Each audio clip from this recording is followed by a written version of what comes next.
ಒಂದೊಂದು ಜಾಗೃತಿ ಜಾಥಾ ಮಾಡ್ತಾ ಇದ್ದೇವೆ. ಈ ವರ್ಷ ಗಿಡ ನೆಡುವ, ಸಸಿ ನೆಡುವ ಕಾರ್ಯಕ್ರಮ ಪ್ರಾರಂಭ ಮಾಡ್ತಾ ಇದ್ದೇವೆ. ನಿಮಗೆಲ್ಲ ಅದರ ಸ್ಲೋಗನ್ ಗೊತ್ತಿರಬೇಕು. ಈ ವರ್ಷ ಲಕ್ಷ ವೃಕ್ಷೋತ್ಸವದ ಸಂಕಲ್ಪ. ದೈವ ಸಾಕ್ಷಾತ್ಕಾರಕ್ಕೆ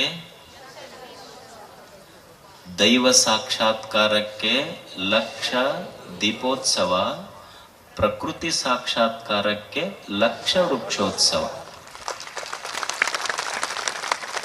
ದೇವರ ಪ್ರೀತಿ ಬರಬೇಕು ಅಂದ್ರೆ ದೀಪ ಹಚ್ಚೋದು, ನಿಸರ್ಗ ಪ್ರೀತಿ ಮಾಡಬೇಕು ಅಂದ್ರೆ ಗಿಡ ಹಚ್ಚಬೇಕು. ಗಿಡ ಬೆಳೆಸದೆ ಇದ್ರೆ ಬದುಕ ಇಲ್ಲ ಮನುಷ್ಯನಿಗೆ. ಒಬ್ಬ 100 ಫೀಟ್ ಬೋರ್ ತೋಡ್ದ, ನೀರ ಸಿಗ್ಲಿಲ್ಲ. ಗಿಡದ ಕೆಳಗೆ ಬಂದು ಕುಂತು ನಿಟ್ಟುಸಿರಿ ಬಿಟ್ಟ. ಗಿಡ ಹೇಳ್ತು, 100 ಫೀಟ್ ತೋಡಿದ್ರು ನಿನಗೆ ನೀರು ಸಿಗಲಿಲ್ಲ, 100 ಫೀಟ್ ತೋಡೋ ಬದಲಿ ನನಗೆ 3 ಫೂಟ್ ತೋಡಿ ಹಚ್ಚಿದ್ರೆ ನಿನಗೆ ನೀರು ಕೊಡ್ತಿದ್ನೆಲ್ಲ, ಮಳಿ ಬರೆಸ್ತಿದ್ನೆಲ್ಲ ಅಂತ ಗಿಡ ಹೇಳ್ತಾನೆ. ಈ ದೇಶದ ಸಂಪ್ರದಾಯದಲ್ಲಿ ಒಂದು ಪವಿತ್ರ ಹಬ್ಬ ಇದೆ. ಏನು ಹೇಳಿ? ರಕ್ಷಾಬಂಧನ. ನೀವೇನು ಮಾಡ್ತೀರ ಅವಾಗ? ತಂಗಿ ಅಣ್ಣನಿಗೆ ರಾಖಿ ಕಟ್ಟಿ, ಅಂದ್ರೆ ಅಣ್ಣ ನನಗೆ ಜೋಪಾನ ಮಾಡ್ತಾನ, ನಂದು ಎಂಥದ್ದೇ ಕಷ್ಟದ ಸಂದರ್ಭ ಬರಲಿ ನನಗೆ ಜೋಪಾನ ಮಾಡ್ತಾನ ಅನ್ನೋ ಭರವಸೆ ತಂಗಿಗೆ. ಭಾಳ ವರ್ಷ ಮಾಡಿರಿ ಇಂಥ ಕಾರ್ಯಕ್ರಮ, ಅವು ದಾರಾನೂ ಹರಿದಾವ. ಇನ್ನು ಮೇಲೊಂದು ಹೊಸ ಪ್ರಯೋಗ ಮಾಡ್ರಿ. ಎಲ್ಲಾದ್ರೂ ಒಂದು ಗಿಡ ಮುರ್ಯಾಕ ಬಂದಿತ್ತು, ಅದಕ್ಕೊಂದಿಷ್ಟು ಬೇಲಿ ಇರಲಿಲ್ಲ, ಯಾರೂ ನೀರು ಹಾಕದೆ ಇದ್ರೆ ಬೆಳೆಯುವ ಗಿಡಕ್ಕೊಂದು ಬೇಲಿ ಹಚ್ಚಿ ನೀರು ಹಾಕಿ ವೃಕ್ಷಾಬಂಧನ ಮಾಡಬೇಕು. ಅದು ಜಾಗೃತಿ. ಒಂದು ರಕ್ಷಾಬಂಧನ, ಇದು ವೃಕ್ಷಾಬಂಧನ ಮಾಡಬೇಕು. ಗಿಡ ಬೆಳೀತಾ. ಇದು ನೀವೆಲ್ಲ ಈಗ AC ಹಚ್ಕೊಂತಾರಿಲ್ಲ ಮನ್ಯಾಗ, ಅದಕ್ಕೇನಂತಾರ? Air condition. ನೀವು ಮನ್ಯಾಗ AC ಕುಂದರ್ಸೋದು ಬರೀ ಕಂಡೀಷನ್ಡ್ ಏರ್ ಬರ್ತೈತಿ. ಗಿಡ ಹಚ್ಚಿ ಬಿಟ್ರೆ ಅದು ಬಡವರ AC, ಅನ್ಕಂಡೀಷನ್ಡ್ ಏರ್ ನಿಮ್ಗೆ ಎಷ್ಟು ಬೇಕಷ್ಟು ಕೊಡ್ತೈತಿ.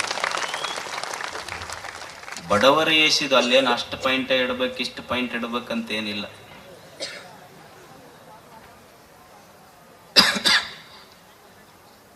ಇಲ್ಲೊಬ್ಬರು ಪುಣ್ಯಾತ್ಮ ಬಂದಿದ್ದಾರೆ. ಅವರ ಹೆಸರು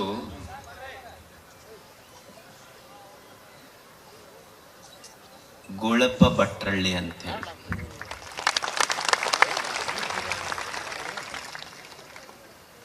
ಅವ್ರು ಏನ್ ಮಾಡಿದಾರಂದ್ರೆ, ಕೂಡ್ಲಿಗಿ ತಾಲೂಕಿನಲ್ಲಿ ಒಂದು ಹಳ್ಳಿಯಲ್ಲಿ ಸರ್ಕಾರಿ ಜಮೀನಿತ್ತು, ಒಂದು 125 ಎಕರೆ. ಆ ಸರ್ಕಾರಿ ಜಮೀನಿನಲ್ಲಿ ಗಿಡ ಹಚ್ಚಿ ಬೆಳೆಸಿದ್ರು. ಅವರು 121 ಎಕರೆಯಲ್ಲಿ ಗಿಡ ಹಚ್ಚಿ ಬೆಳೆಸಿದ್ರು.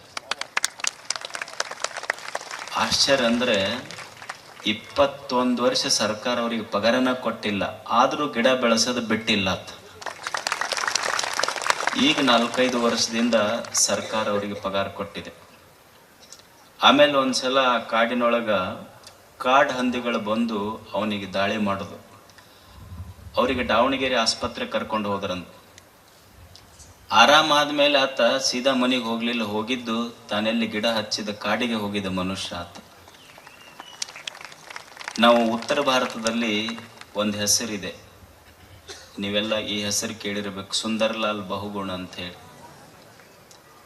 ಸುಂದರ್ಲಾಲ್ ಬಹುಗುಣ ಅವರು ಒಂದು ಅಪ್ಪಿಕೋ ಚಳವಳಿ ಅಂತ ಮಾಡಿದ್ರು.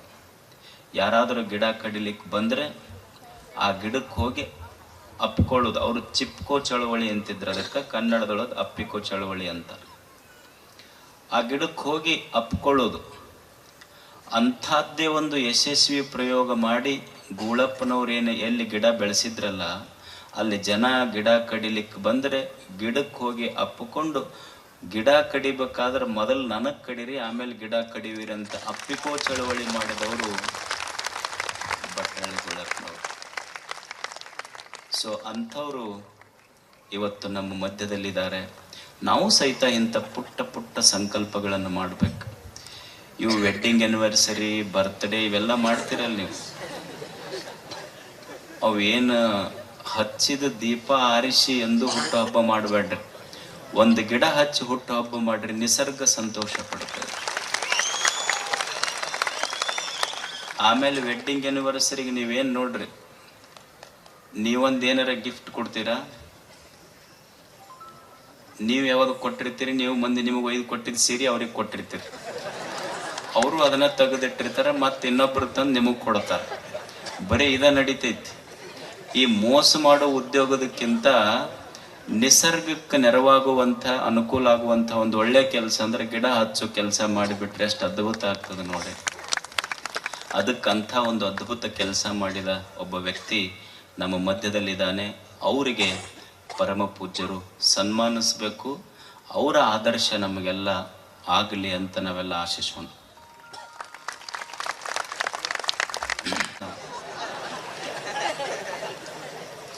ನಾ ಧೈರ್ಯವಂತ. ಅವಾಗ ಹೆಂಡತಿ ಅಂದ್ಲು, ನೀವು ಹೆಂಗೆ ಧೈರ್ಯವಂತರಾದ್ರಿ? ನೀವು ನೋಡ್ರಿ, ಫಸ್ಟ್ ನನಗೆ ನೋಡಕ್ಕೆ ಬಂದಿದ್ರಿ 20 ಮಂದಿ ಬಂದಿರ ಅವತ್ತು ನನ್ನ ಮನೆಗೆ. ಮತ್ತು ಎಂಗೇಜ್ಮೆಂಟಿಗೆ ಬಂದಾಗ 100 ಮಂದಿ ಕರ್ಕೊಂಬಂದ್ರಿ. ಮದುವೆಗೆ 2000 ಮಂದಿ ಕರ್ಕೊಂಬಂದು ನೀವು ಧೈರ್ಯವಂತರು. ಲಗ್ನ ಆದ್ಮೇಲೆ ನಿಮ್ಮ ಮನೆಗೆ ನಾವು ಒಬ್ಬಕ್ಕನೇ ಬಂದು ನಾ ಧೈರ್ಯವಂತ.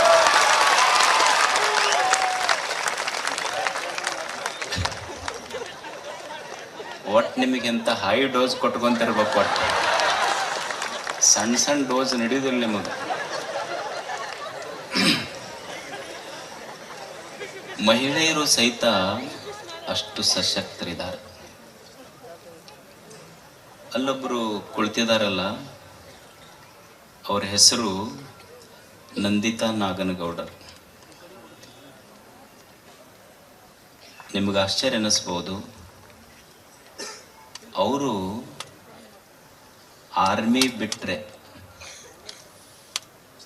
ಮೌಂಟ್ ಎವರೆಸ್ಟ್ ಹತ್ತಿದ ಕರ್ನಾಟಕದ ಪ್ರಪ್ರಥಮ ಮಹಿಳೆ.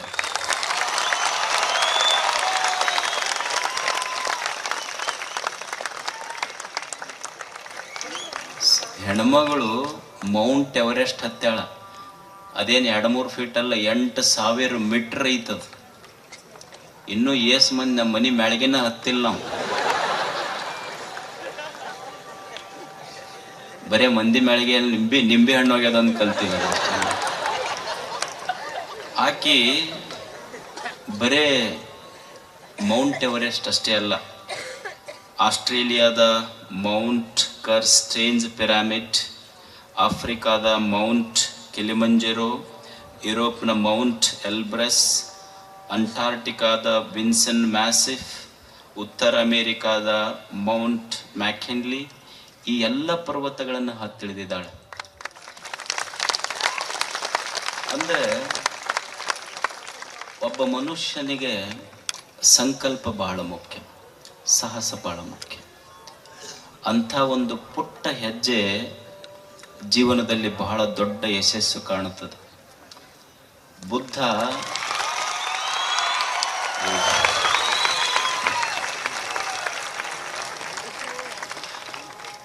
ನೋಡ್ರಿ, ಅವರು ಅಲ್ಲಿ ಹೋಗಿ ತ್ರಿವರ್ಣ ಧ್ವಜ ಹಾರಿಸ್ಯಾರ.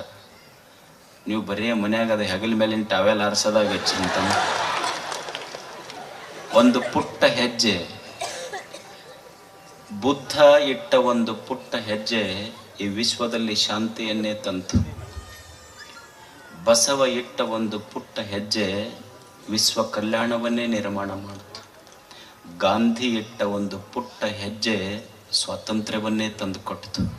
ಹಾಗೆ ನಾವು ಸತ್ಸಂಕಲ್ಪದಿಂದ ಇಡುವ ಒಂದು ಪುಟ್ಟ ಹೆಜ್ಜೆ ಅದು ಬದುಕಿನಲ್ಲಿ ಬಹುದೊಡ್ಡ ಪರಿವರ್ತನೆ ತರುತ್ತದೆ ಅನ್ನೋದಕ್ಕೆ ನಂದಿತಾ ನಾಗನಗೌಡರು ಸಾಕ್ಷಿ.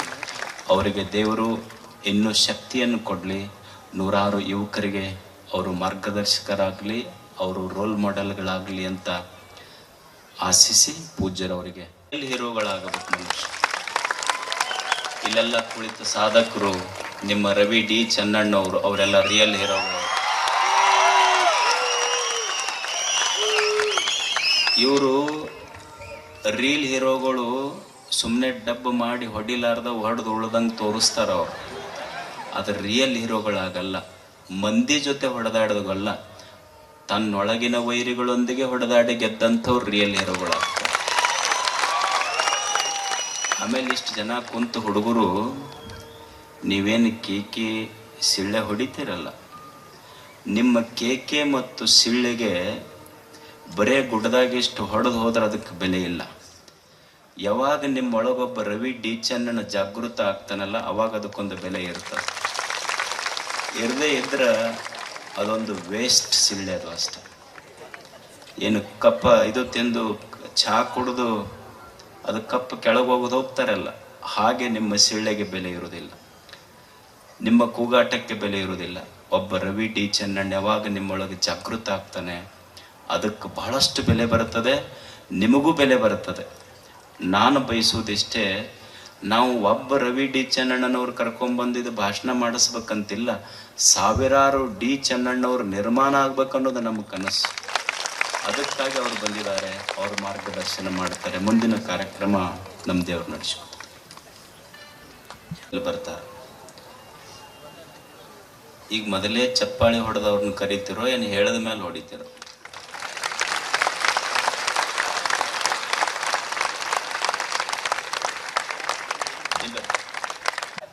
ನಾನು ಯಾವಾಗೊಮ್ಮೆ IAS ಟ್ರೈ ಮಾಡಿದ್ದೆ, ಮೈ ಮೇಲೆ ಇದೊಂದು ಭಗವ ಹಾಕಿದ್ರಲ್ಲ, ಆಮೇಲೆ ಬಿಟ್ಟೆ. ನಾನು ಇವತ್ತೊಂದು ಸಂಕಲ್ಪ ಮಾಡಿದೆ ನಾನು. ಏನಂದ್ರೆ,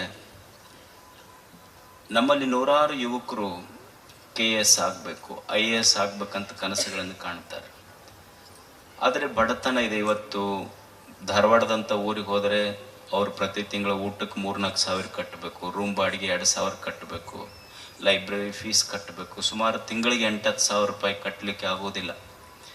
ಅಂಥ ಮಕ್ಕಳು, ನಮ್ಮ ಭಾಗದ ಮಕ್ಕಳಿನ ಮೇಲೆ ಎಲ್ಲೇ ಕೋಚಿಂಗ್ ತಗೊಂಬರಲಿ, ಅವ್ರು ಓದಲಿಕ್ಕೆ ಧಾರವಾಡಕ್ಕೆ ಬೆಂಗಳೂರಿಗೆ ಹೋಗೋದು ಬೇಕಾಗಿಲ್ಲ.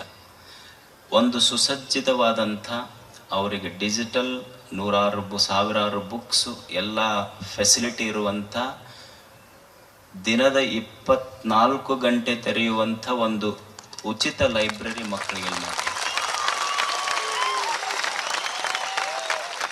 ಅದು ಬಹುಶಃ ಅಜ್ಜರ ಪುಣ್ಯಾರಾಧನೆ ದಿವಸ ಶುರುವಾದರೂ ಆಗ್ಬಹುದು, ಸ್ವಲ್ಪ ಹೆಚ್ಚು ಕಡಿಮೆ.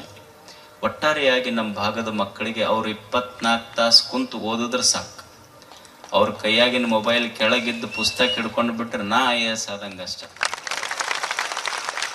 ಸೊ ಇವತ್ತು ಈ ಎಲ್ಲ ಮಕ್ಕಳು ಇಲ್ಲಿ ವೇದಿಕೆಗೆ ಬಂದಿದ್ದಾರೆ. ನಿಮ್ಮೆಲ್ಲರ ಪ್ರೀತಿಪೂರ್ವಕ ಅಭಿಮಾನ ಅವರಿಗಿರಲಿ. ಮತ್ತು ಅವರಿಂದ ತಾವೆಲ್ಲ ಮಕ್ಕಳು ಕುಂತಿದ್ದಾರೆ, ಯುವಕರು ಬಹಳಷ್ಟು ಜನ ಬಂದಿದ್ದಾರೆ. ನೀವೆಲ್ಲ ಸ್ಫೂರ್ತಿ ತಗೋಬೇಕು. ಇನ್ನೊಂದು ಸಂತೋಷದ ಸಂಗತಿ ಏನಂದರೆ, ಇದರಲ್ಲಿ ಎಷ್ಟು ಜನ ರವಿ ಡಿ ಚೆನ್ನಣ್ಣವ್ರನ್ನ ರೋಲ್ ಮಾಡಲ್ ಅಂತ ತಿಳ್ಕೊಂಡಿದ್ರು, ಅಂಥವರಿಂದ ಅವರಿಗೆ ಸನ್ಮಾನ ಆಗಬೇಕು ಅಂತ ನಮ್ಮೆಲ್ಲರ ಆಸೆ.